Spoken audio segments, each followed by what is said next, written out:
నమస్తే, నేను మీ Gopi. Welcome back to our channel. ఈరోజు మనతో వచ్చేసరికి సీనియర్ జర్నలిస్ట్ జగదేవ్ గారు ఉన్నారు. సార్ నమస్తే. సార్ నమస్తే. సార్, ఆంధ్రప్రదేశ్లో జగన్మోహన్ రెడ్డి గారు ఓడిపోయి కేవలం రిజల్ట్స్ వచ్చి కేవలం ఒక 15 రోజులు సంథింగ్, ఒక 20 రోజుల దాకా అవుతుంది. సో సెక్యూరిటీ మొత్తం పోయారంట.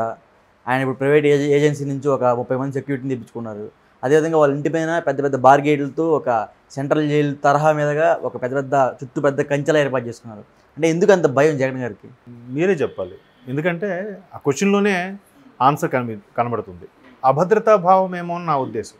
ఎందుకంటే పెద్ద పెద్ద వాళ్ళు హేమీలు వెళ్ళినప్పుడు కూడా అక్కడెక్కడో తాడేపల్లి మీరు ఎప్పుడైనా వెళ్తే అబ్జర్వ్ చేస్తే మెయిన్ రోడ్ దగ్గర నుంచి స్టార్ట్ అవుతాయి చెక్ పోస్టులు. ఆయన ముఖ్యమంత్రిగా ఉన్నప్పుడు అక్కడ కూడా నోన్ పర్సన్ వెహికల్ అయితేనే ఎలా లేదని ముందు అక్కడే ఆపుతారు.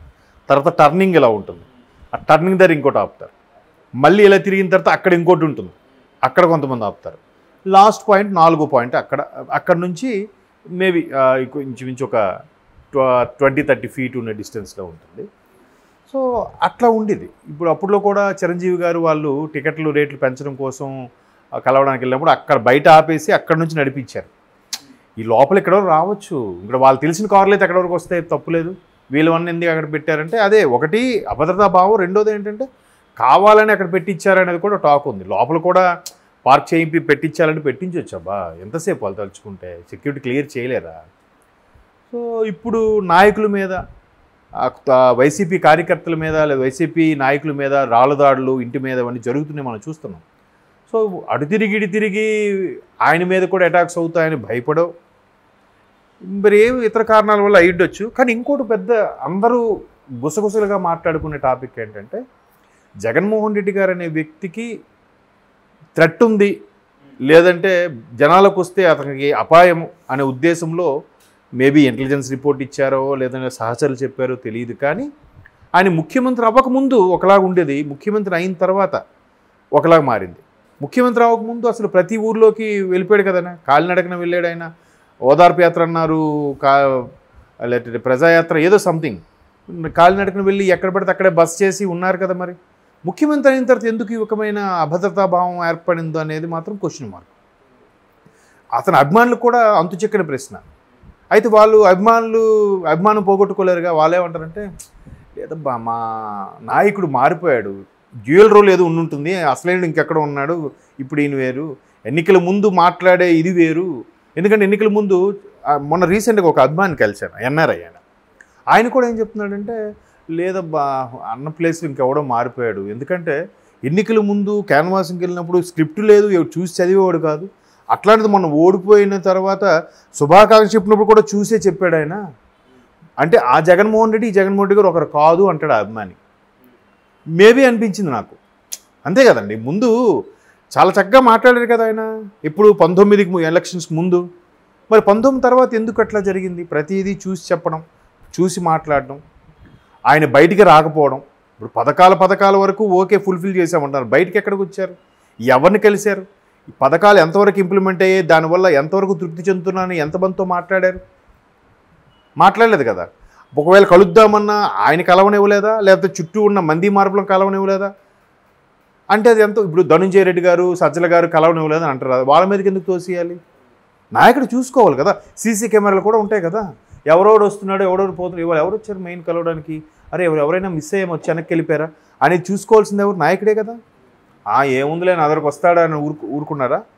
ఇప్పుడు ఆయన కలుద్దామన్నా కూడా నాయకులు వెళ్ళట్లేదని కూడా వార్తలు చూసాం. అర్థమైందా మీకు? సో ఇట్లాంటివి అరే అప్పుడు జగన్మోహన్ రెడ్డి వేరు, అప్పుడు మాట్లాడితే గూస్ బంప్స్ వచ్చేవి మాకు, ఇప్పుడు మాట్లాడితే అసలు అరే ఏదో చూసి చదువుతున్నాడు లేరా అన్నట్టుగా ఉంది అని చెప్పి ఆ అభిమాని ఒక రకమైన బాధ అనలేము, ఇదే అనలేము. ఆయన ఏమన్నాడు, ఈసారి ఎన్నికలకు ఎందుకో మాకే ఒక కార్యకర్తగా అదే సామాజిక వర్గానికి చెందిన వ్యక్తిగా నాకే ఉత్సాహం రాలేదు, ఏముందిలే అయినని. ఇప్పుడు ఈవెన్ సీఎం అయిన తర్వాత కూడా బయటికి వెళ్తే ఎలాగూ ఆయన వెళ్ళే మార్గం అంతా కూడా చెట్లు కూడా కొట్టేశారని వార్తలో చూసాంగా. చెట్లు ఉంటే ఏం పోయింది?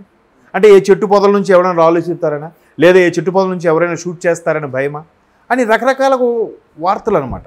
ఎందుకు అసలు ఆయన అంత ధైర్యంగా పులిబిడ్డరా అని అనుకునే వాళ్ళం అలా ఎందుకు మారారా అన్నది ఆ సగటు అభిమాని యొక్క ఆవేదన. ఇప్పుడు ఇవన్నీ చెప్తుంటే సింక్ అవుతున్న మీకు అనిపిస్తుంది కదా. మరి అలాంటప్పుడు ఒక రకమైన అభద్రతా భావానికి లోనైనప్పుడు, ఒక రకమైన భయం ఆవహించినప్పుడు, ఎందుకు భయం ఆవహిస్తుంది? పొరపాట్లు పెరిగిపోతుంటే భయం ఆటోమేటిక్గా ఏర్పడుతుంది. ఇప్పుడైనా చూడండి, సామాన్యుడు ప్రశాంతంగా పడుకోగలడా? అటువంటి వ్యక్తి ప్రశాంతంగా పడుకోగలడా? సామాన్యుడే ప్రశాంతంగా పడుకోగలుగుతాడు. అది అందరికీ తెలిసిన విషయమే.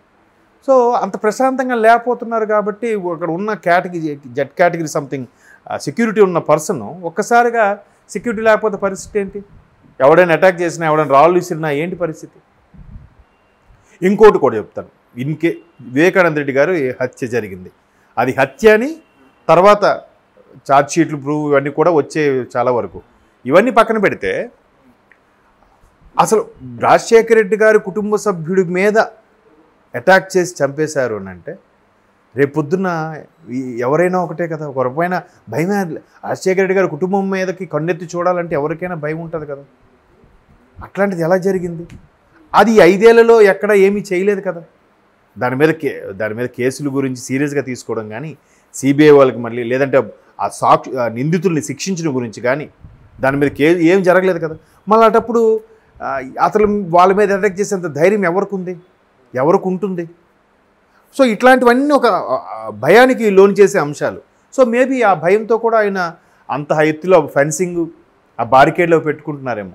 ఎట్లాగూ ప్రైవేట్ సైన్యం పెట్టించుకోవాలి కాబట్టి బౌన్సర్ లాంటి వాళ్ళు, నేను వీడియో కూడా చూశాను, ఒక 30 మంది వరకు లోపలికి వెళ్తున్నారు బౌన్సర్లు వాళ్ళు.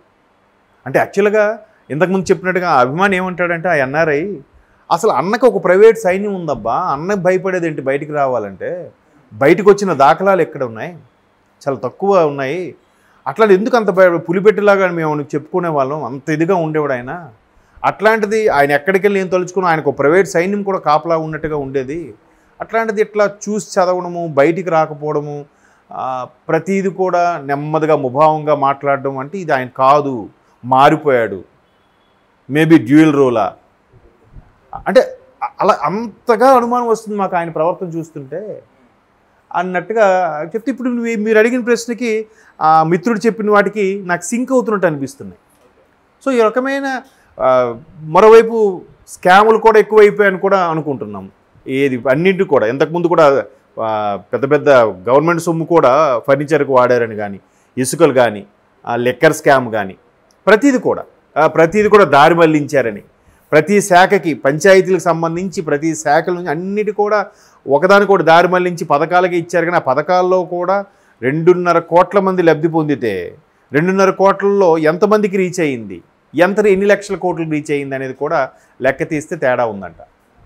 మరి చూడాలి. ఇంకా ఇప్పుడు తెలంగాణ ప్రభుత్వం గత ప్రభుత్వం చేసినవన్నీ ఎలాగైతే బయటకు వస్తున్నాయో, ఇంకా ఇవి 1 మంత్ మీరు అన్నట్టు 15 days కూడా అవ్వలేదు కదా. ఇంకా ప్రమాణ స్వీకారం జరిగి కూడా అది రిజల్ట్ వచ్చే 15 days అవ్వలేదు. ఇంకా ప్రమాణ స్వీకారం జరిగి ఎన్ని రోజులు అయింది. సో ఇంకెన్ని పడతాయో బయటకు వస్తాయని భయం అనేది ఉంటుంది కదా. అందువల్ల కూడా ఒక సెక్యూరిటీ ఏర్పాటు చేసుకున్నారేమో అని నా అభిప్రాయం. ఎందుకంటే ఆ మిత్రుడు ఎన్ఆర్ఐ మిత్రుడు చెప్పిన తర్వాత ఇవన్నీ చూస్తుంటే సింక్ అవుతున్నాయి ఒక్కొక్కటి. Okay sir, thank you sir.